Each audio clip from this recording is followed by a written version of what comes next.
자, 이제 저희들이 베스트를 알아봤으니까 월스트를 이제 알아볼 차례입니다. 월스트는 해도 되는 건가? 관계자도 없는데요. 네. 협찬도 아니고 저희가 내 돈 주고 산 거니까. 아니 뭐 협찬이라도 해줬던가 싶긴 그렇지, 싶어요. 그렇지, 네. 그렇지. 맞습니다. 네. 이렇게 열심히 하는데. 자, 첫 번째로 선택한 거 저희 세 명이 다 선택했네요, 그죠? GT런이라고 그레이터 댄 시리즈 나올 때 상당히 기대들을 많이 했습니다. GT컷이 굉장한 호불호가 있지만 그래도 호평을 받으면서 두 번째니까 얜 더 좋겠지 했는데 막상 신어보니까 한숨이 나옵니다. 이거 이게 사실 제가 GT런 나올 때 GT런도 좋긴 한데 GT컷이 정말 기대된다. 이게 이제 이런 기능적인 스펙에다가 무게만 좀 맞춰주라. 딱 그런 생각 가지고 있었거든요. 네. 무게가 낮아졌죠? 네. 무게는 낮아졌어요. 무게가 낮아졌는데 270ml가 370g으로 굉장히 좀 가벼운 편이고 통풍도 좋은데 단점은 이제 이 좋은 쿠션을 주면서 대신 위에 피팅과 그 다음에 이제 발목 부분이 굉장히 통증을 유발할 수 있는 신발입니다. 이제 꽉 끈을 우리가 플레이를 하기 위해서 끈을 꽉 묶었을 때 이게 발등 위를 마치 소세지에 이제 끈을 실로 묶어버린 것처럼 그런 느낌이 나면서 진짜 좋은 표현이네요. 내 발을 파고드는 굉장히 불편감을 줍니다. 그래서 마치 이 두꺼운 슬리퍼 위에다가 스카치 테이프랑 끈으로 그냥 발을 동동 묶어버린 느낌입니다. 그래서 플레이용으로 저는 사실 좋아하진 않는데 그래도 또 일부 선수들, 여자 프로농구 선수들은 이제 테이핑한 발 위에다가 착용을 하긴 합니다. 자, 선생님은 어떻게 생각하시나요? 저는 이게 저도 이제 항상 신발을 처음 신을 때 그 느낌을 중요하게 여기는데 얘는 편안하지가 않아요. 우리가 이제 농구화의 첫 번째는 피팅과 컴포트니스가 있어야 되는데 얘는 컴포트니스에서 굉장히 점수를 깎아먹는 신발 같아요. 그래서 이제 아까 얘기했는데 이게 좀 뭔가 이상해 약간. 저는 이제 그런 것도 다 똑같이 비슷하게 느낀 것 같고요. 일단 이 지상고가 엄청 높거든요.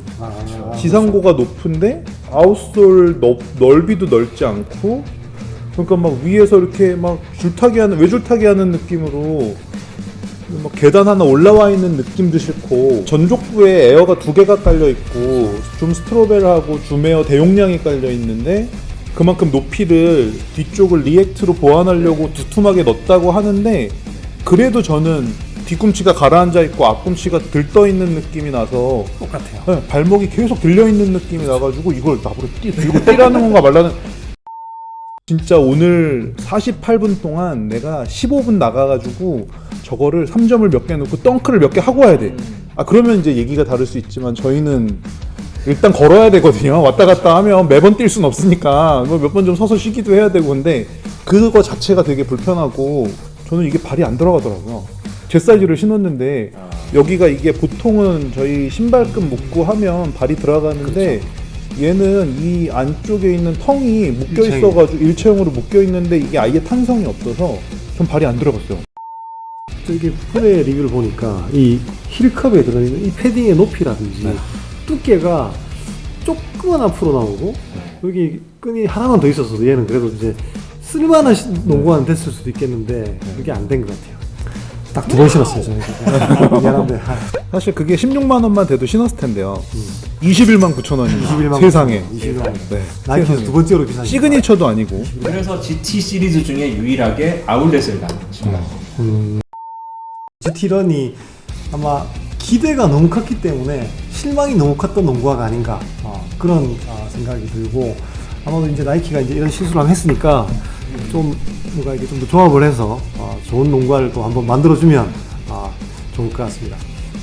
두 번째 월스트를 꼽으라고 하면 지금 이 선수도 요새 조금 이제 좀 힘들어하시는 것 같은데. 이게 진짜 희대의 명작입니다. 이게 이렇게 신발을 만들 수가 없거든요. 진짜 한숨이 나옵니다. 한숨이. 이게 사실은 정말 엄청 대차게 까였어야 될 신발인데 이게 초반에 이제 리뷰하시는 분들이나 몇몇 신어보셨던 분들이 너무 대차게 까가지고 팔리질 않으니까 이게 사람들이 이게 얼마나 나쁜지 잘 모르더라고요. 저 같은 경우는 이거 등산하러도 못 신습니다. 발이 아파가지고 거의 바깥에 이게 TPU 이게 뭔지도 모르겠는데 안 구부러집니다. 신발이 일단 뭐 이렇게 막 100kg 되는 선수들은 모르겠는데 저도 그렇게 적게 나가진 않거든요. 근데 제 몸무게로 눌러도 안 찌그러집니다. 이게 신발이 첫 번째 안 찌그러져서 문제고, 안 찌그러지다 보니까 여기 이제 보시면은 여기 힐 패딩이 있거든요. 이 힐 패딩 사이에 봉제선이 있는데 이 봉제선이 제 아킬레스를 계속 이렇게 일자로 긋습니다. 이렇게 톱처럼 쭉쭉 긋습니다. 그러니까 이게 구멍, 일단 첫 번째 구멍이 났죠. 양말에 구멍이 나고 제 뒤꿈치에 물집이 진짜 오랜만에 생겼거든요. 저는 거의 물집 같은 걸 생각해 본 적이 없는데 이거 신고 물집 생겨보고 깜짝 놀랐죠. 아, 요새도 이렇게 신발을 만드는구나. 우리 신발의 문제고 우리들이 발이 안 맞느냐, 그것도 아닌 게 트랙션 패턴이 되게 엉성하거든요. 이게 그래서 눈으로 보기에도 안 좋은데 아니나 다를까 작년 시즌에 이 하든5 주인 하든도 신기는 신었는데 이걸 헤링본 패턴으로 만들어서 치사하게 자기만 신었더라고요. 그렇죠. 이게 뭐 사실 르브론도 가끔 그러기는 하는데 이렇게 전면적으로 다 갈아엎는 패턴 신는 거는 별로 없거든요. 그러니까 본인도 이제 그 깨끗한 NBA 코트에서도 문제가 있다는 걸 인지를 한다는 거죠. 뭐 모양이 사실 전 마음에 들거든요. 그냥 모양이 마음에 들어서 굉장히 기대했던 신발인데 안쪽에 이너 스트라이크 폼 캐리어나 그 사이에 들어있는 부스트 코어, 이게 그냥 이렇게 딱 감아놓으니까 아무런 느낌도 안 나게 정말. 그러니까. 네. 처음 나왔을 때 우리가 스펙 그 디자인 그림 프로에서는 엄청 났었거든요. 야, 드디어 이제 이렇게 정신 아디다스가 차렸구나. 일을 하는구나. 이게 원래 꿈을 잘 못 잡잖아요. 근데 그걸 잡아주기 위한 이런 걸 넣었구나. 그다음에 우리가 이제 부스터 좋아하니까 아, 이거 부스터도 드디어 부스트다. 부스터를 넣어주는구나. 그랬는데 이게 우리가 전에도 얘기했지만 케이지드 부스트는 우리가 체감이 전혀 되지 않는 올 케이지드 부스트라 이게 농구할 때는 잘 신을 수가 없는 신발입니다. 안타깝습니다. 네, 그래서 이거는 사실 제임스 하든이 정말 대단한 선수라고 생각하는 게 이거를 신고 그래도 게임을 뛰었었다는 거. 물론 나중에 개조를 해가지고 신었다곤 하지만 이 가피는 폼포짓도 아니고 이거는 정말 무슨 소재라고 하기에 뭐한 소재인데 이게 이 접히지도 않고 아까 이군 선생님이 말씀하신 대로 발이 이 안에서 그냥 따로 놀아요. 아무리 이제 피팅이 좋게 하려고 막 꽉 조이고 막 뒤쪽에다가 패드를 넣었다고 해도 발이 안에서 그냥 따로 놉니다. 그래서 신발과 함께 발이 이제 뛸 수 있게 달릴 수 있게까지 해야 되는데 얘는 얘는 앉았으면 왜 끈고 이렇게 작을까요? 저도 그게 항상 네. 맨날 우리가 얘기하잖아. 얘기하는 그렇죠. 내용 중에 하나죠. 그렇죠. 왜 이거를 끈공을 하는 게 이게 다 안 맞느냐 말이야, 여기다가. 그것도 그렇고 이게 이제 우리 보시면은 발이 여기서 접히거든요. 발이 여기서 접히면 요 정도까지는 잡아줘야 될 것 같은데 항상 보면은 아래쪽에 하나, 위쪽에 하나가 모자라요. 그러니까는 이게 발이 딱 맞는 선수들이야 지들 거 신으니까 라스를 따가지고 다 만드니까는 그게 필요 없을 수도 있지만 일반인 기준으로 보면 뭐가 조금만 어긋나면은 발이 안에서 막 헐렁헐렁하게 놀거나 아니면 아파서 못 신거나 그렇게 되거든요. 그런데 그런 거는 사실 알 수가 없는 거죠. 이게 담당자들이 가르쳐 주질 않으니까 그것도 신기한 게 꾸준해요.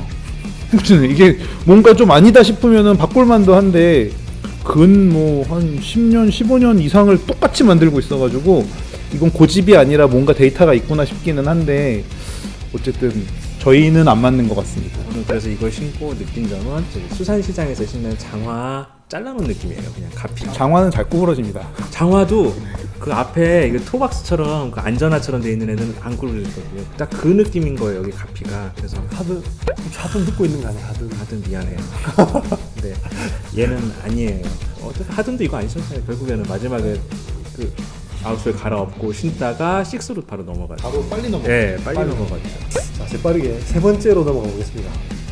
세 번째도 이건 이제 드디어 시그네처가 나왔네요. 르브론 선수가 지금 진짜 고분분투하고 있는데 레이커스에서 이 작년에는 좀 부상도 당했고 뭐 이런 일들이 있었는데 아마 이런 것들이 신발과도 관계가 있을까? 뭐 이런 약간 의구심에 찬 눈빛으로 바라보는 거죠. 그래서 르브론 18이 처음 나왔을 때는 이게 엄청난 스펙으로 나왔죠. 전장 주메어에다가 스트로벨에다가 그 사이 그 바깥쪽 테두리를 에어맥스로. 에어맥스로 돌리고 중창을 쿠실로 네, 싹 쿠실론 다 넣고. 좋다는 건 다 들어가 있죠 다 지금. 들어갔어요. 그래서 사실 에어나 쿠셔닝 하나만으로는 거의 베스트라고 이제 평가를 받는데 이 안타깝게도 너무나 이게 높은 지상고를 가지고 있고 거기에 비해서 이 힐을 잡는 능력들이 굉장히 부족한 신발이다 보니까 이게 이제 지상고는 높은데 발목의 안정성을 잡아주는 힐 카운트가 약한 신발. 그러면 이제 부상을 당할 수밖에 없는 거죠. 물론 이제 우리가 테이핑을 한다든지 이런 것들을 하는 선수들은 괜찮겠지만 선수들이야 뭐 한다고 하지만 이게 근데 결국은 누가 얼마나 신었느냐에 관련된 문제인데 뭐 역시나 NBA에서도 자기 신발도 안 신었고 나머지 선수들이 좋으면은 신었을 건데 나머지 선수들도 뭐 굳이 신는 선수가 많지 않았던 걸로 봐서는 그 사람들도 불안한 거죠. 르브론이 이제 부상당하는 장면을 봤을 때 그때는 이 신발을 안 신긴 했더라고요. 이거 18 로우 모델을 신었더라고요. 그래서 이제 뭐 이 모델로 부상을 당한 건 아니지만 제가 이 모델이 처음 나온 날 샀거든요. 제가 이 쿠셔닝 스펙이 너무 대단하니까 기억납니다. 23만 9천 원. 네. 우리나라에서 나이키에서 가장 비싼 신발 딱 사서 신어봤는데 걷는데 너무 좋은데 뭔가 좀 이렇게 조금 불안하고 이게 어퍼가 좀 얇다 보니까 아까 얘기했던 어떤 컴포트 이게 좀 부족한 신발이었는데 그 다음날 주말에 환자가 한 명 왔는데 발목 인대가 완전 파이가 2개 다 끊어져가지고 왔어요. 그래서 이제 인대가 너무 심하게 끊어져서 결국 수술까지 진행을 했는데 그 친구가 신발을 뭐 신느냐 르브론 18을 신었더라고요. 그래도 왜 하필이면 그 신발을 그 지상고가 높고 부상당한 친구는 안 좋은 신발인데 똑같이 생각을 했더라고요. 처음에 신었을 때 너무 푹신하고 너무 이 쿠셔닝이 좋아서 선택을 했는데 지금 그때 생각을 해보니까 이게 좀 너무 잘 넘어가고 잘 돌아가는 그런 느낌이 든 것 같다. 그런 얘기를 하더라고요. 네, 저는 이 르브론 18이 쿠셔닝 상으로는 좋지만 뭔가 선수들의 안전을 위한 신발로서는 추천할 수가 없는 그런 신발입니다. 추천하면은 안 되죠. 이거는 진짜 이거 추천했다가 이거 신고 추천했다 이거 신고 다쳐가지고 오면 진짜 면목이 없거든요. 그러니까 그렇죠. 그런데다가 얘가 이제 문제가 뭐냐면 다른 신발들하고 다르게 줌 에어 스트로베리 들어갔는데 에어가 이렇게 볼록하게 튀어나와서 그 안에서 발이 이렇게 됩니다. 이렇게 되면은 이게 평평한 것보단 당연히 안정성이 떨어져서 이렇게 되니까 이렇게 넘어갑니다 그냥 발이. 근데 이제 이게 평평할 때 잡아주는 거하고 발이 경직된 채로 불안정한 상태에서 돌아가는 게 또 다르다 보니까 이건 그냥 신으면 획 돌아갑니다. 그래서 이제 처음에는 저도 테크 스펙을 보고 이건 꼭 사야 된다. 오랜만에 르브론이 이제 신을 만한 게 나왔구나 했지만 역시 잘 가려서 사야 되는.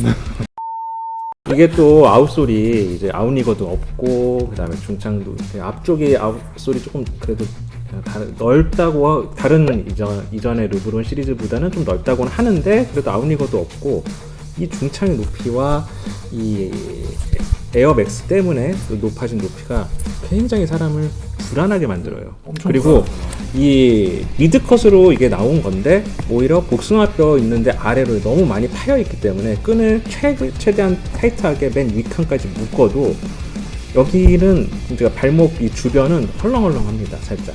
그래서 사이즈를 보통 반다운을 해서 타이트하게 꽉 붙여서 신으라고 하는데 그렇게 해도 다른 미드컷 신발들에 비해서는 발목이 굉장히 불안해요.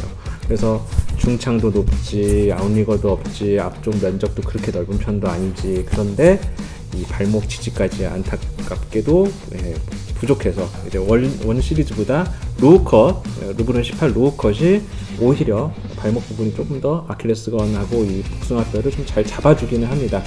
근데 그것도 역시나 높이가 높죠.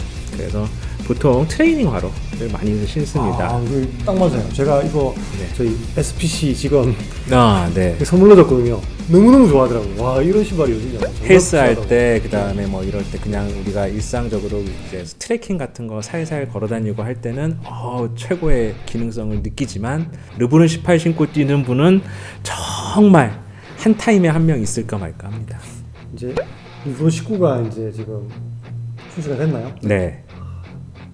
르브론 19도 지금 약간 또 조금 높고 그거랑 크게 차이. 무게도 또 좀. 무게는 뭐 1.5배 그냥 농구가 두 켤레 들고 있는 느낌입니다 한쪽이. 그러니까 참 르브론이 센터 보면서 아무래도 이제 자기가 더 묵직하게 신고 있는 것 같은데 제일 중요한 건 본인이 안 신습니다. 엠버서더 진짜. 엠버스를 네. 나이키 이제 르브론이 신는 신발을 좀 만들어 주세요 진짜로. 르브론이 그랬으면 신을 수 있는 좋겠어요. 신발로. 네. 자, 저희들이 월스트 농구화 세 가지를 뽑아봤는데요. GT런 그리고 하든 5 그리고 르브론 18 요 세 가지를 뽑아봤습니다. 그래서 아마 내년에는 좀 뭐 나이키 아디다스에서 좀 더 좋은 신발 이런 농구화 풍년이 되기를 저희들이 기대를 하면서 오늘의 이야기는 마치도록 하겠습니다. 감사합니다.